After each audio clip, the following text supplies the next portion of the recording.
Is present, so I'll now call this meeting to order. It's 5:15 p.m.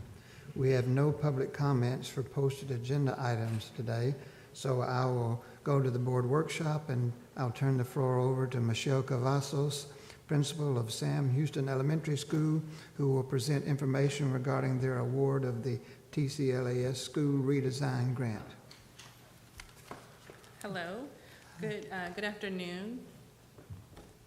School board members, thank you. Also into cabinet, thank you for being here. Again, like he said, I'm Michelle Cavazos, a principal at Sam Houston Elementary School right across the freeway here. I have my two assistant principals with me, Hilda Nanez and Sandra Rendon, and they're here also for us here.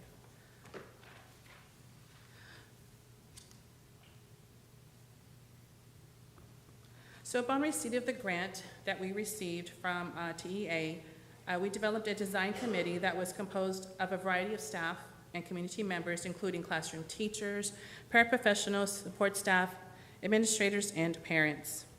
We met frequently throughout the year to evaluate our current campus practices, as well as explored what our school community would like to see for Sam Houston Elementary School. The data we collected were through surveys and interviews that came from staff, teachers, parents, and even our students. And we developed our mission, and that's what you see here.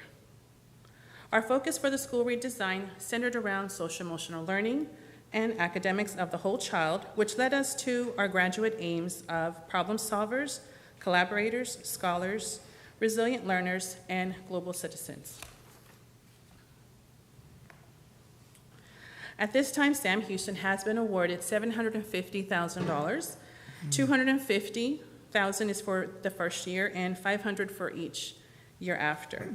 Year one, it was our planning year. That was this year that we've just been experienced with.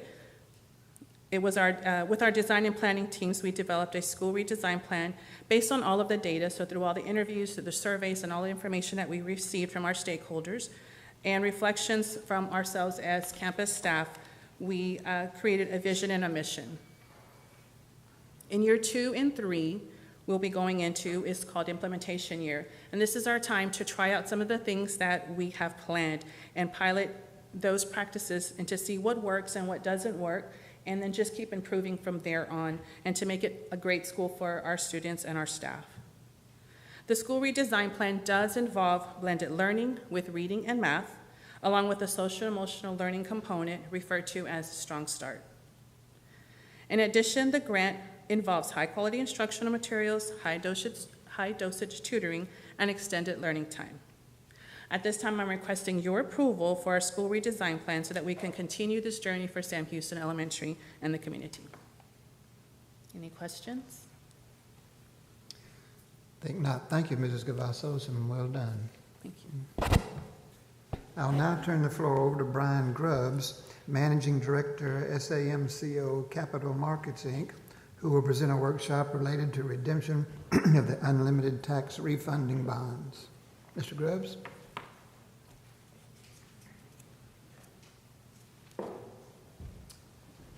Thank you, members of the board and administration. I appreciate the opportunity to be here.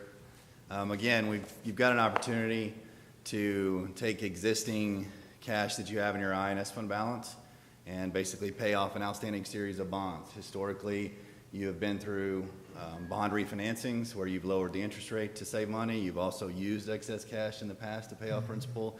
So you've got an opportunity.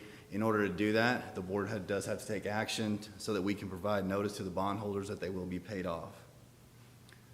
So with that, I want to point out a couple of things. This is a look at your outstanding bonded indebtedness profile.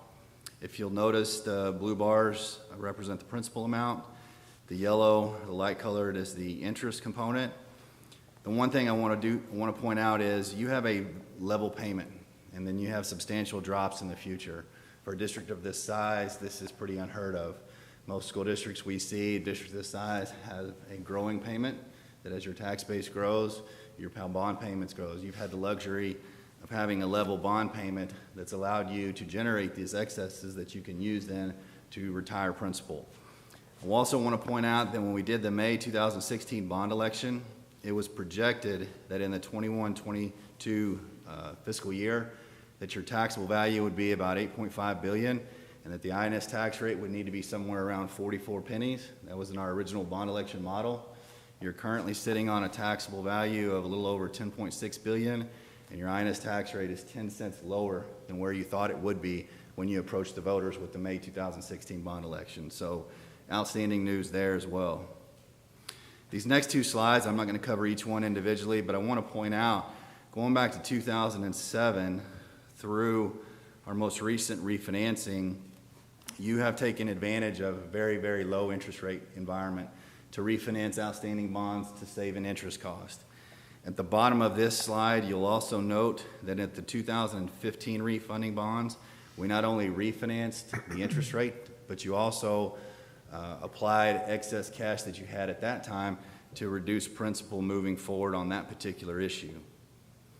The next slide is just a continuation of the bond refinancing history, going all the way through the 2020 refunding bonds, and then most recently on February 15th, 2021, you had a cash redemption of principal for the 2011 refunding bonds. In total, you have, since 2007, saved almost $43.4 million of interest costs between the refinancing of outstanding bonds and the cash redemption of principal retirement. The redemption that we're talking about today relates to the Series 2012 bonds. These bonds become callable in August of this year. The outstanding interest rates range from 3 to 3.25% for an average interest rate of 3.17%. When we look at this, we look at the possibility of, does it make sense to refinance these and keep the bonds outstanding? Or does it make sense, and do we have the cash available to us to just go ahead and pay this off? In your case, I cannot, where interest rates are, I cannot show you that there's any savings to keeping this outstanding. Plus, with your reserves that you have, it makes more sense to just go ahead and retire that debt completely and pay off the callable principal amount totaling the $2.6 million. The bottom section of this slide is the interest and sinking cash flow estimates. There's your audited INS fund balance as of August 31 of 21, over $6 million. Even after we pay off the $2.6 million in principal in August of this year, you should have somewhere around an ending 8/31/2022 balance of around $5 million. That is still a very healthy INS fund balance. So you're going to apply some of the cash that you have this year. Your budget this year on the INS side had you adding to that already. So you're going to sit very healthy going into next year. Next year, in February of 23 and February of 24, you have two additional series of outstanding bonds that become callable that you'll have the opportunity to consider doing what we're doing today, and that is just paying them off completely and getting them off the books. This is a look at the cash flow spreadsheets for the redemption of the entire 2012 issue.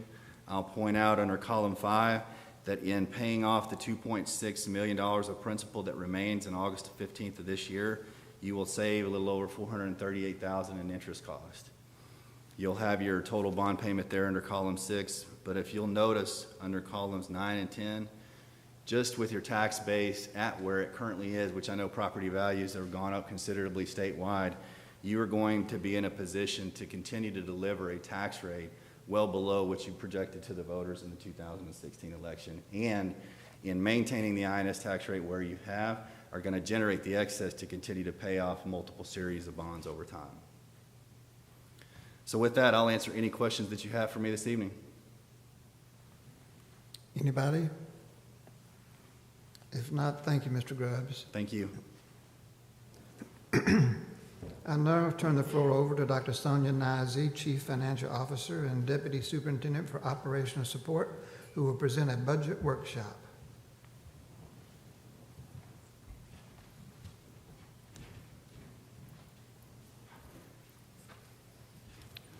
Good evening, President Miller, and Dr. Moore, and Board. So the purpose of tonight's meeting is just to give you an update on the development of the 22-23 budget.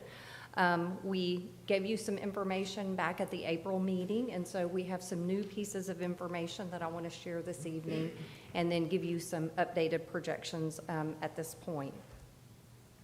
So one of the new pieces of information that we have is the Harris County Appraisal District gave us their certified estimated property value for the district on April the 28th. And at our workshop in April, we had projected at that point about a 4% increase in our property value. So we were using a value of $10.4 billion. And so the values came in at about $10.45 billion. So we were very close in our estimate on the projection.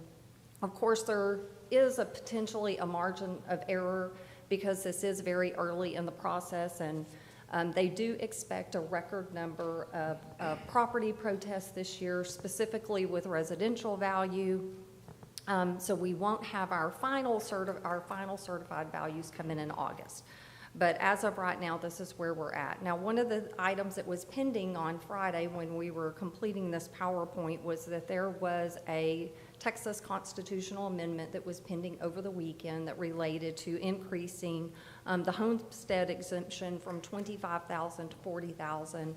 It did pass. 85% of the voters throughout the state did support that amendment to the Texas Constitution.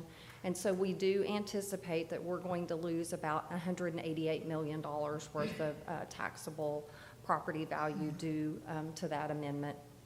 And again, that really impacts us more on what Mr. Grubbs has just shared with you on our INS side, because on our maintenance and operations, where we do assess tax, it is offset with the state aid. And so it doesn't really matter what happens so much with property values on our maintenance and operations side. It's really more on our INS side. The other new information that we received was the teacher retirement system adopted the TRS active care rates for 22-23. So we had some very positive news here. This is probably the best news we've had with regard to health insurance rates in a number of years. The state leadership put in a large amount of money to help offset COVID-related health care costs. And so what we will see for next year for our employees who participate in active care is that our active care 2 participants will see no rate increase, and then the high deductible plan and the primary and primary plus plan participants, they're going to see decreases between 5 to 9% across the board.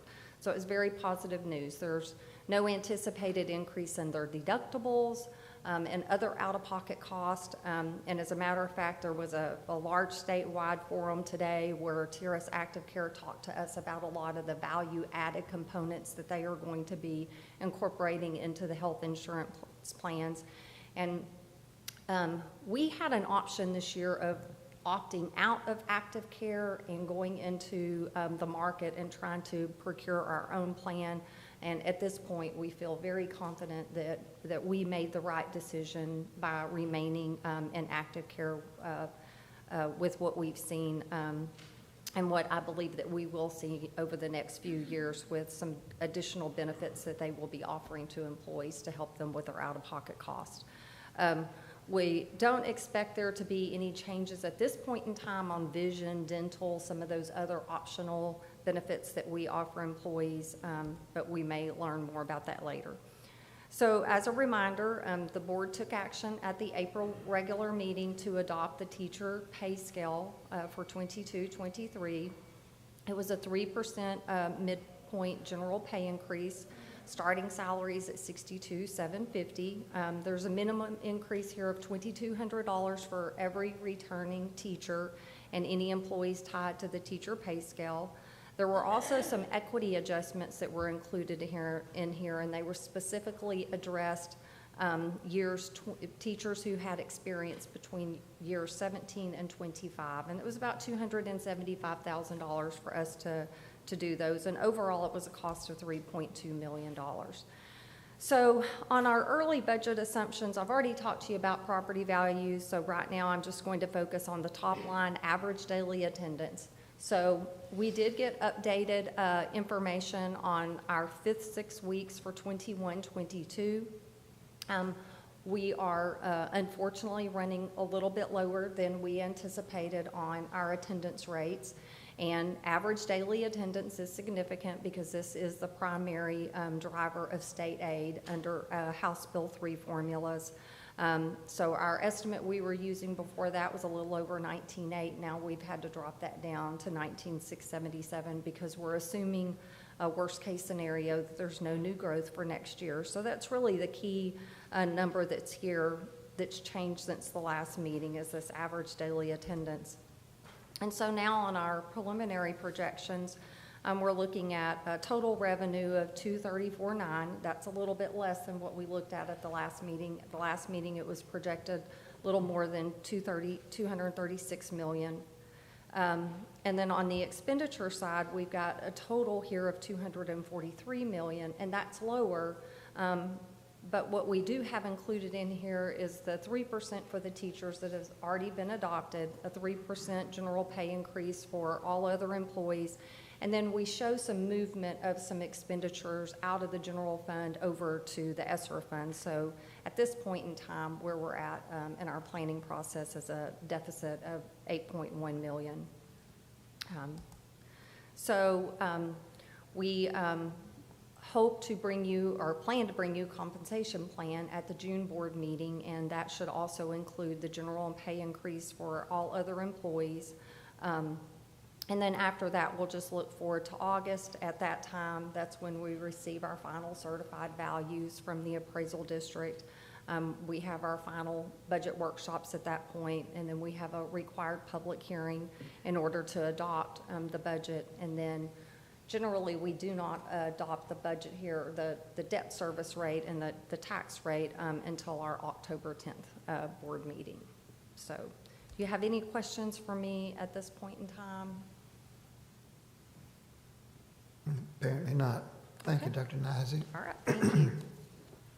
There being no other business before the board at this time, the meeting is adjourned. The time is 5:32. The public hearing will commence at 5:45.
Quorum is present, and I will now call this meeting to order. The time is 5:45 p.m. Dr. Michelle Epps, Assistant Superintendent for Student Support Services, will conduct a public hearing to discuss the Texas Child Care Relief Fund grant application. Good Dr. evening, Epps. Board President Miller, Dr. Moore. As Board President Miller said, I'll be sharing with you information regarding the Texas Child Care Relief Fund grant. These grant funds are funds that our 3 child care programs will be applying for. The funds have been made possible by the Child Care Development Block Grant, funds that the Texas Workforce Commission received from the American Rescue Plan Act. The Texas Workforce Commission distributed funds in October and then again in February, and the purpose of the funds is to provide direct relief to child care programs, of which all 3 of our programs do qualify. If you will look at this slide, as far as aiding and recovery, what it will cover will be any costs from September 1, 2021 through May of 2023. The second section talks about how you are eligible to, what makes you eligible to receive these funds, and of course all 3 of our programs qualify. The total funding, basically the funding is based on our maximum enrollment, and there are extra points given for centers that are Texas Rising Star, that have that certification, which our PEPS center does actually have.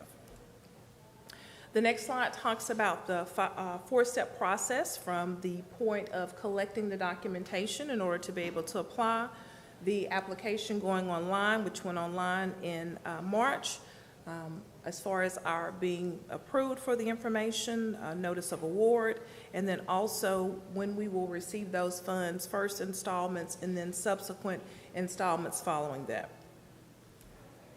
This part is probably the most important. This is the amounts that we can be awarded, that we will be eligible to receive. Our Northside Child Care Program, which is our largest center, which has a capacity of 200 children, could actually serve about 200 children, they are eligible to receive right at $750,000, a little under $750,000. Our Southside Child Care Program, more formerly known as our PEP program, they're eligible to receive a little more than $250,000, and then our Early Head Start program is eligible to receive just a little over $220,000. The funds can be used for either of the following bullets that you see here. It could go to pay rent or property taxes. It could go towards payroll. It could go toward retention bonuses. It could also go toward providing information as far as personal PPE, the personal protective equipment, disinfectant, things of that nature. And then also it could go toward any type of supplies we may choose to use. For example, things such as learning, eating, playing, playground equipment, and things of that nature. So these are, this is what the grant would be able to provide for us. And again, all 3 of our child care programs do qualify to be able to apply for these funds. Are there any questions or comments? All right, thank you very much. Oh, just a second, Michelle. Yes, sir. Does anybody in the audience have any questions? This is a public hearing, so you're free to ask if you would like. I guess you did such a good job, nobody has any questions. No, you did. Thank you.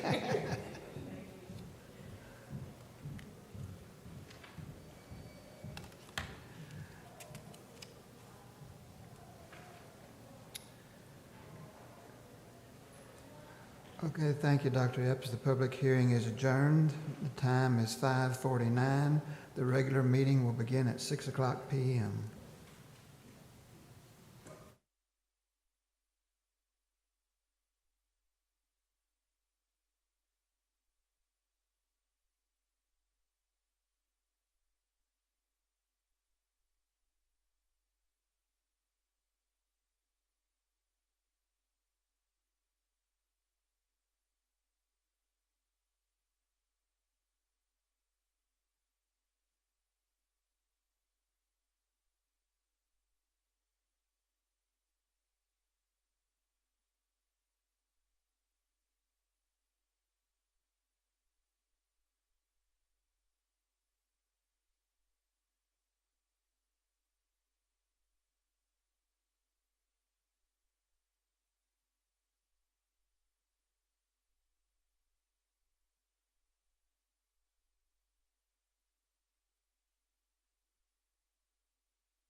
Trustees of the Galena Park Independent School District is now convened in a regular meeting on Monday, May 9th, 2022, in the Administration Building of Galena Park Independent School District, the address of which is 14705 Wood Forest Boulevard, Houston, Texas 77015. The time is 6:00 p.m. I want to welcome the members of our audience to this meeting of the Board of Trustees. As the Galena Park Independent School District Board of Trustees, we are here to set goals, listen to reports from the superintendent, approve budgets, contracts, and personnel appointments, and make policy for the district. It is not the role of the board to make day-to-day operational decisions. The management and the day-to-day operations of the district are the responsibility of the superintendent. We have policies and procedures in place to resolve concerns and issues. This is a public meeting of the Board of Trustees, not a meeting of the public. Prior to this meeting, board members received information related to items on tonight's agenda. Agenda items will not necessarily be handled in the order listed on the notice. The meeting is open to all who wish to attend and hear the matters discussed. During the course of this meeting, the board may determine that a closed session is necessary. In that event, the board will meet in closed session to consider matters duly posted for this meeting as permitted by section 551.071 to 551.084, inclusive of the Texas Government Code. I respectfully ask that you please refrain from talking while others are speaking and that cell phones are turned off or in silent mode. Thank you for taking the time to join us this evening and for your interest in the Galena Park Independent School District. We have no public comments for posted agenda items tonight, and we have no public comments for non-agenda items tonight. Tonight's invocation will be presented by me, Jeff Miller, and the pledges to the American and Texas flags will be led by the North Shore Senior High School Air Force JROTC. Please stand for the invocation and then remain standing for the Pledge of Allegiance to the flags.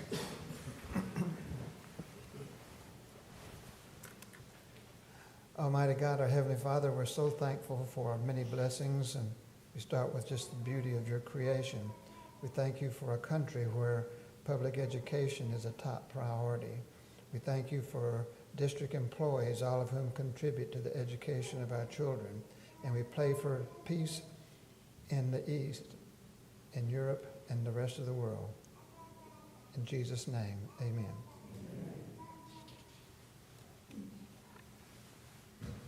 Colors, say hi. Carry colors. Forward march.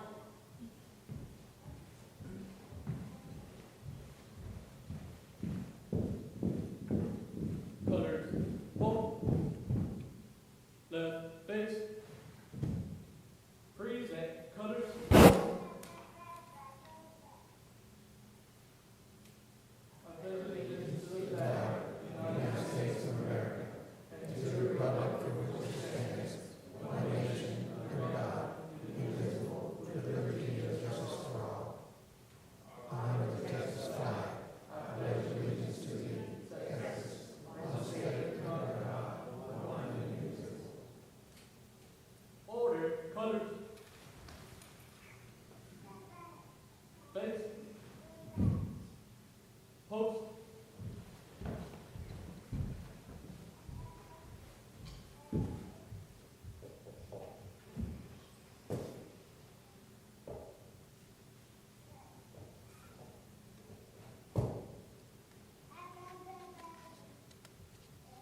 Present arms.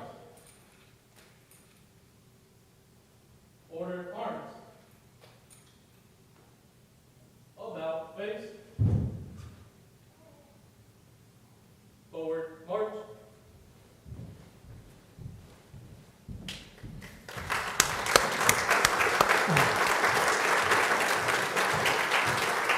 Thank you, North Shore Senior High. We'll now move on to this evening's special recognition portion of the agenda. Dr. Moore? Ms. Stevens, come help us out.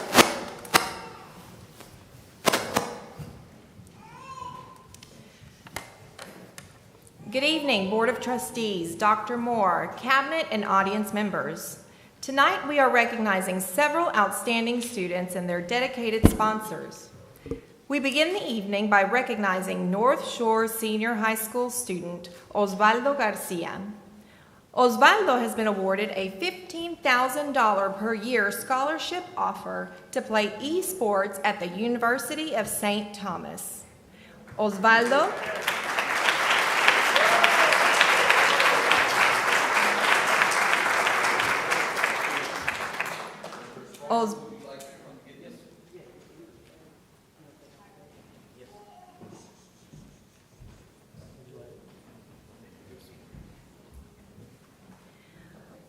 Osvaldo is a member of the North Shore Senior High School esports team, advancing to the national championship this weekend in Arlington, Texas.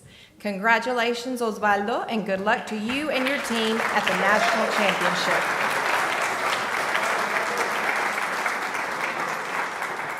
Next, we have the honor of recognizing the Galena Park High School Indoor Percussion Ensemble for earning a first-place gold medal in the Scholastic A World Division at the 2022 Texas Color Guard Circuit State Finals.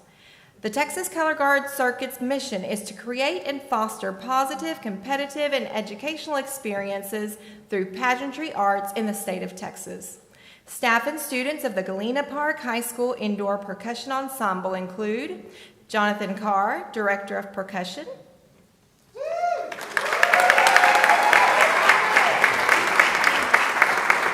Casey Christensen, Director of Bands,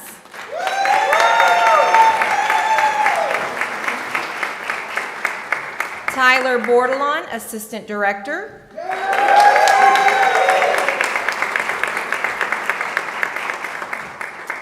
Carla Arguelles, Christopher Garcia, Natalia Garza, Rick Goldinger, Luis Huerta, Andrés Juárez, Lucas Juárez, Jacob Lloyd, David Martinez, Alexander Montalvo Vázquez, Kaylee Rangel, Paola Rangel, Adrian Rodriguez, David Rodriguez, and Noah Sosa.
Our final student group for the evening is the North Shore Senior High School Indoor Percussion Ensemble for also earning a first-place gold medal in the Scholastic A World Division at the 2022 Texas Color Guard Circuit State Finals.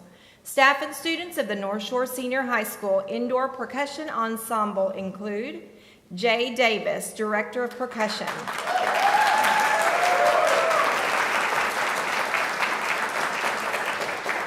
Shane Goforth, Director of Bands.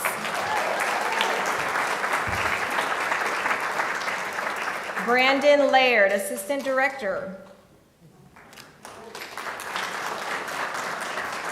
Michael Tenalio, Assistant Director.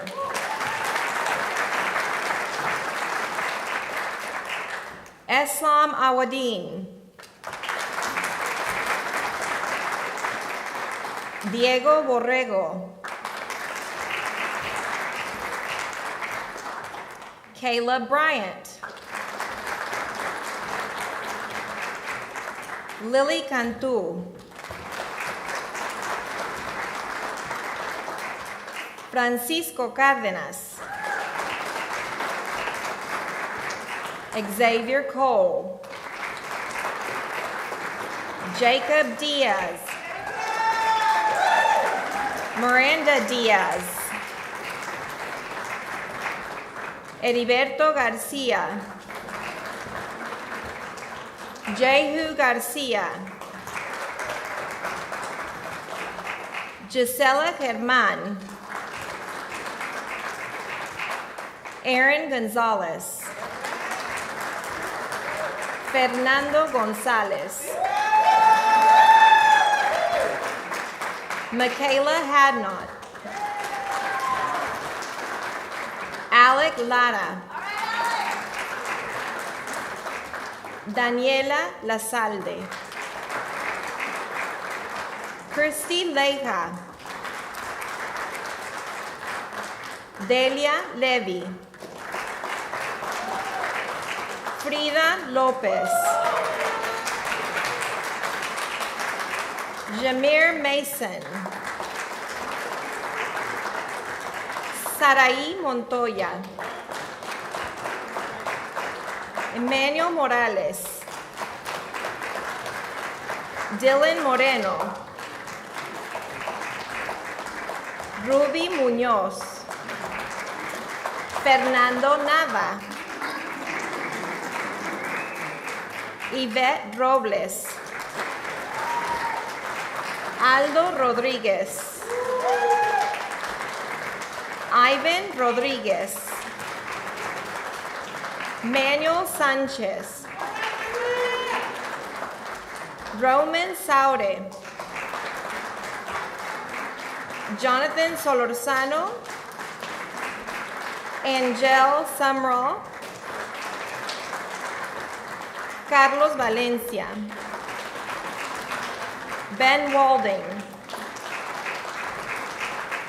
And Alexis Wright. Congratulations to each of you.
Congratulations to each of you, and this concludes the recognition portion of tonight's board meeting.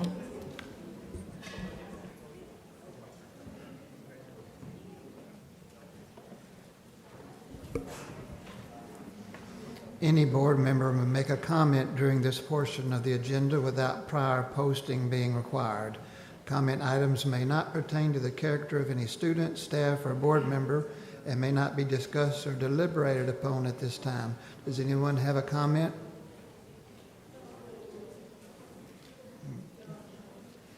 All right.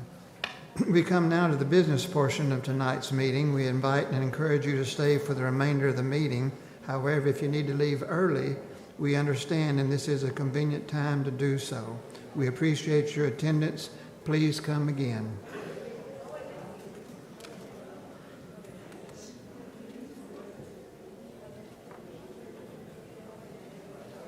I'm running along with that because of our 7 o'clock thing. Okay.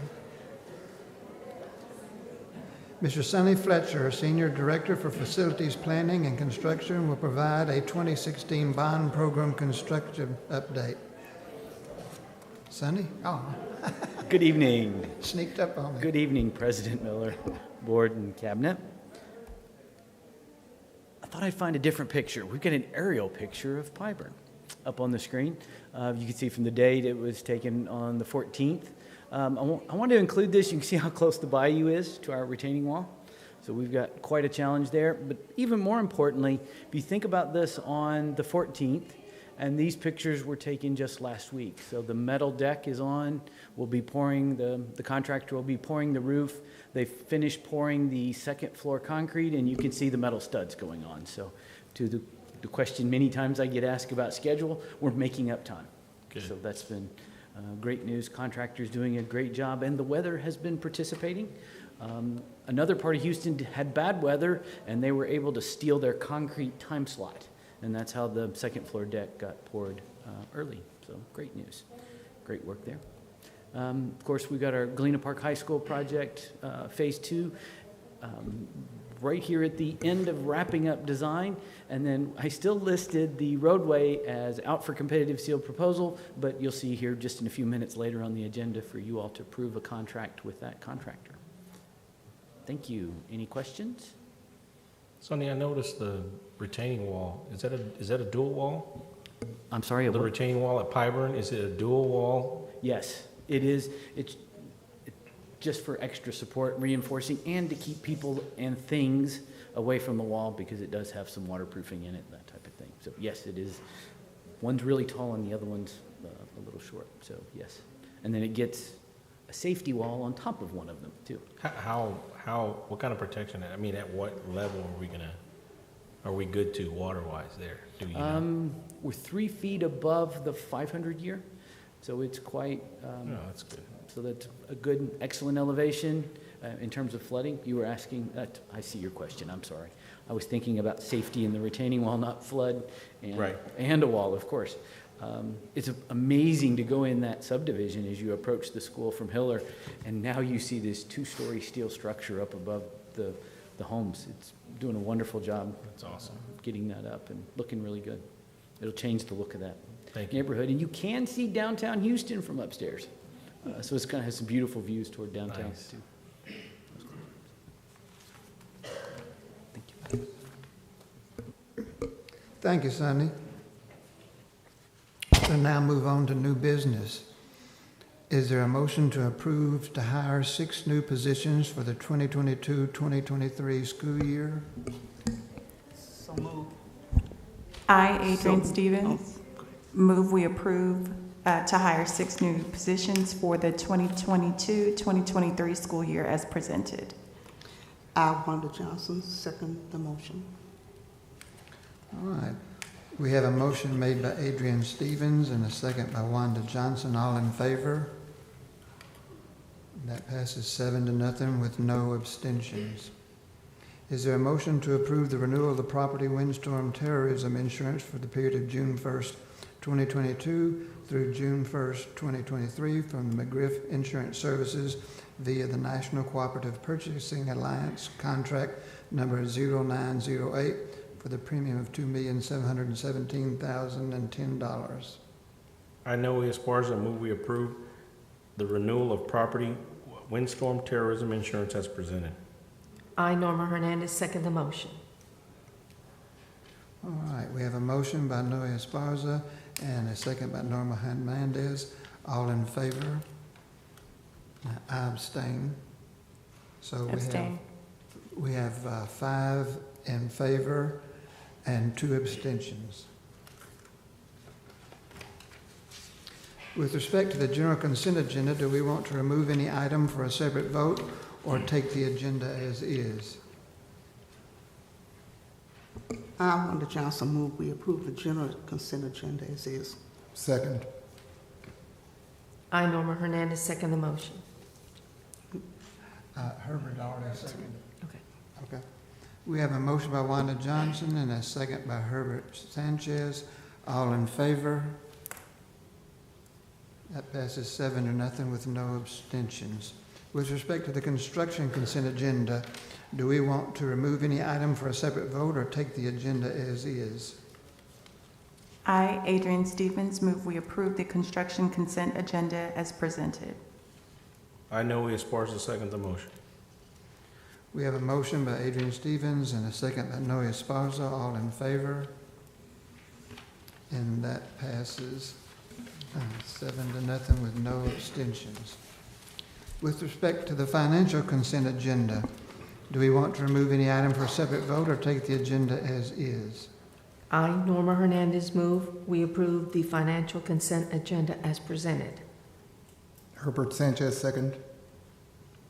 We have a motion by Norma Hernandez and a second by Herbert Sanchez. All in favor? That passes 7-0 with no abstentions. The following documents were presented to the board for information. Dr. Sonia Nazi, Chief Financial Officer and Deputy Superintendent for Operational Support, presented a donation report for April 2022, a comparative tax collection report for the period of September the 1st through March the 31st for fiscal years 2020 to 2021 and 2021 to 2022, and a quarterly investment report for the period of December the 1st, 2021 through February the 28th, 2022, and a 2016 bond program financial report as of March the 31st, 2022.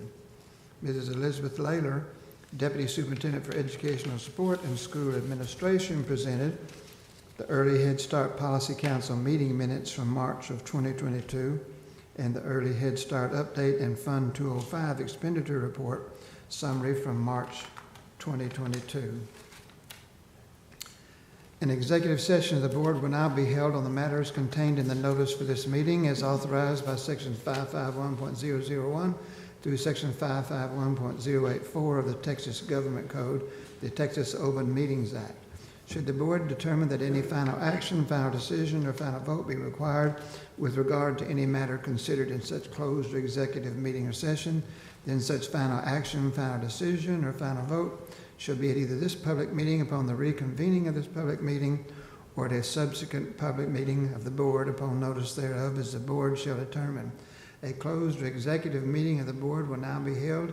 It is 6:23 p.m.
Executive session is adjourned and the board is now in the open session. The time is 6:34 p.m. I will entertain motions on the items covered in executive session. Is there a motion to approve the list of Chapter 21 probationary and term contract recommendations beginning in 2022 to 2023 and authorize the Assistant Superintendent for Human Resource Services to notify the related employees of the contract recommendations? I know as far as a move, we approve the list of Chapter 21 probationary and term contract recommendations as presented. Ramon Garza, second the motion. Was it Ramon? Ramon? Okay. We have a motion by Noe Esparza and a second by Ramon. All in favor? The 7 in favor and no abstentions. Is there a motion to approve the list of non-Chapter 21 probationary and term contract recommendations beginning in 2022 to 2023 and authorize the Assistant Superintendent for Human Resource Services to notify the related employees of the contract recommendations? I, Wanda Johnson, move we approve the list of non-Chapter 21 probationary and term contract recommendations as presented. I, Adrian Stevens, second the motion. We have a motion by Wanda Johnson and a second by Adrian Stevens. All in favor? That passes 7-0 with no abstentions. Is there a motion to approve the proposed termination of Wanisha Tatum probationary term contract for the best interest of the district and authorize the superintendent or his designee to notify the employee of the proposed action? I know as far as a move, we approve the proposed termination of Wanisha Tatum probationary term contract as presented. Ramon Garza, second the motion. All right, we have a motion by Noe and a second by Ramon. All in favor? And that passes 7-0 with no abstentions. There being no other business before the board at this time, the meeting is adjourned. The time is 6:36.